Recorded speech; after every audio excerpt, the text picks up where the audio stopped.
Hey everybody, it's me, Yogi Cecily, and I am here actually kind of set up for some fitness drills. You all are used to seeing me do a lot of yoga on my YouTube channel, but I want to introduce some things that'll help us be better in our fitness, but also better in our yoga. Now, I've got a medicine ball that's 6 pounds, not very heavy, and I have a medium gauge exercise tubing. It's not very heavy. I have it anchored onto a fitness bench, so it is well anchored onto something. That's one of the first things that you want to know when you're dealing with any kind of banded resistance. The anchor has to be good, and it has to be anchored onto something that's not going to shear the tubing so that it will snap into your face. So you don't want that. So this is well anchored, offset where you can't see it. Now, this is talking about rotation. I want to show you a little bit about rotation. So we get ready to rotate the body. The body all the time wants to give you the most range of motion that it can. So the body doesn't really want to isolate rotating muscles. But that's a good thing. You know, this is how we get incredible ranges as a baseball player, as a tennis player. But when you want to train specific muscles, it's not a good thing. You have to work so hard to isolate the muscles that you don't want. So a lot of folks will do external rotation, the shoulder cuff. So this is excellent. I'm going to start this exercise. When you're doing this common external rotation, it is super important that you're not flexing the wrist. So I'm going to go through this very quickly, and then if you see yourself doing these things, you know that you're a little bit out of pocket.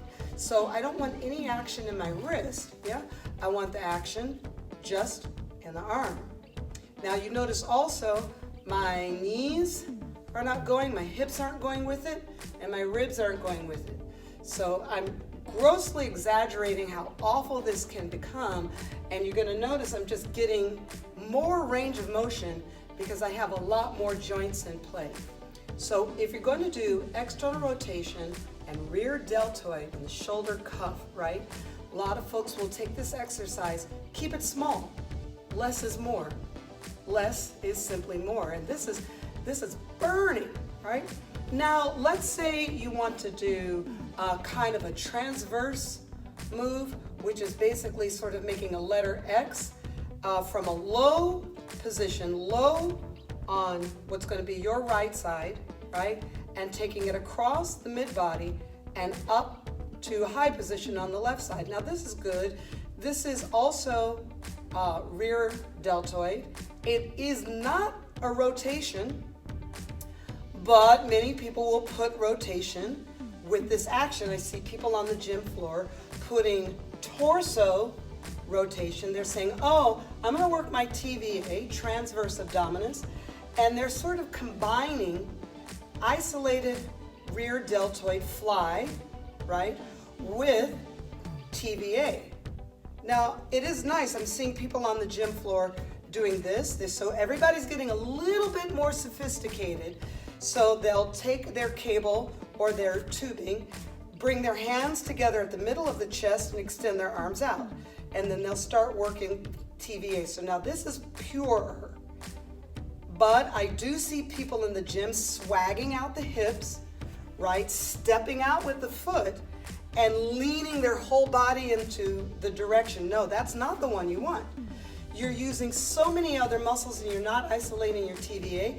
Now, remember, I'm showing this really for my yoga students. We have a lot of rotational poses in yoga, and people aren't understanding how difficult it really is to twist the torso and how limited the motion is. See, this is about it for me. This is only about 4 or 5 inches of movement. And then in yoga class, people will swag out the legs. I'm using this word swag, you know, swag out the legs in order to get the body over, but you really haven't twisted your body. What you really did is you twisted your legs. Now, I'm here in the studio, Progressive Fitness in Antioch, California, and was just talking with one of our trainers here Fred, and I will put his information in the description, in the comments for this video, and we were trying to come up with better ways to train these motions. And he said that he saw an MMA fighter, and so what she did is she got something to hug, right? So I'm using this med ball, and this is a little awkward. I'm gonna get my tubing around this med ball. So this is a little tricky. I don't want to take a lot of time doing it, but I've got it around, and see, now I'm going to get my other arm under, and I'm holding it, I'm hoisted up to my chest. Now the MMA person was using this to work on her right hook and uppercut. Now this is excellent. So now you can see the purity of the action. I'm not overly twisting, I'm not using my arms. See, I'm not getting any range of motion by moving my arms or my shoulders around. This is pure TVA. I'm hugging in, so I'm getting adduction in the pectoral muscles. Great. I'm getting a little bit of bicep. The bicep has to hug in, keep everything snug. Now, I really like that the bicep has to hug in. Now, I'm going to show you something next that's a little bit more for the yoga peeps, okay? So I'm gonna carefully let all of this go. When you're working with the tubing, I cannot tell you, you have to be very careful. Let's send the ball away. All right, now a lot of yoga students have trouble getting their arm around their body. You know, a lot of people in yoga will think that if they twist their body, if they start twisting their body, they think they're getting their arm more around their body, but you're not. You know, it sort of looks that way, but really this hand is just staying with this rib, right? So a lot of people are trying to get into bindings, yes?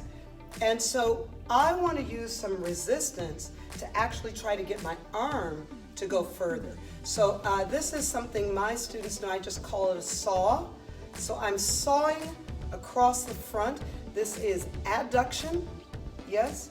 This collarbone is adducting to the center, and I'm trying not to twist. So right now I do not want to twist, and I'm going to do 4 more sawing across the front.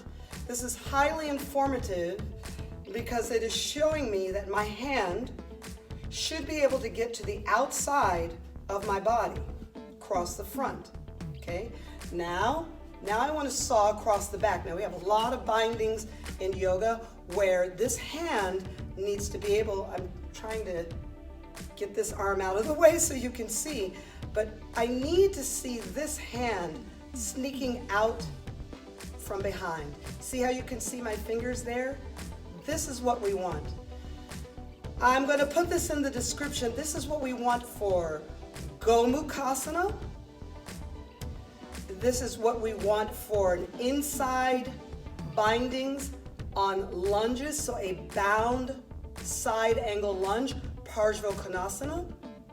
We actually want this for so many bindings because a lot of people think they take their arm and they think by twisting their body, they're getting their arm over.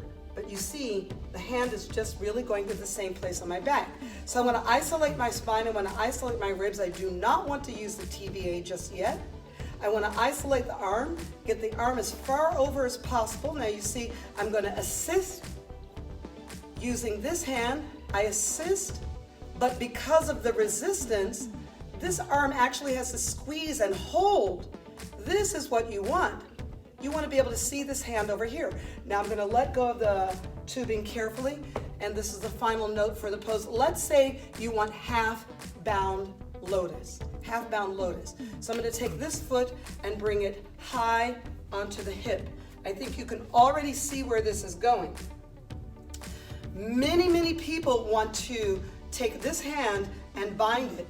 And so what people will do is they'll start trying to twist their torso and get into this binding. But this hand isn't sawed across the back. I don't know if you can see that. I'm going to do that sawing action. So if I do that same sawing action, yes, then the hand and the foot go together, and I never had to twist my torso. And then sometimes I do have a video on Instagram showing this binding with a TVA, a torso twist, but not towards the foot. Isn't that weird? You would think, Cecily, why wouldn't you go this way? No, no, no. I'm going to saw the arm across the back, and then I'm going to twist away.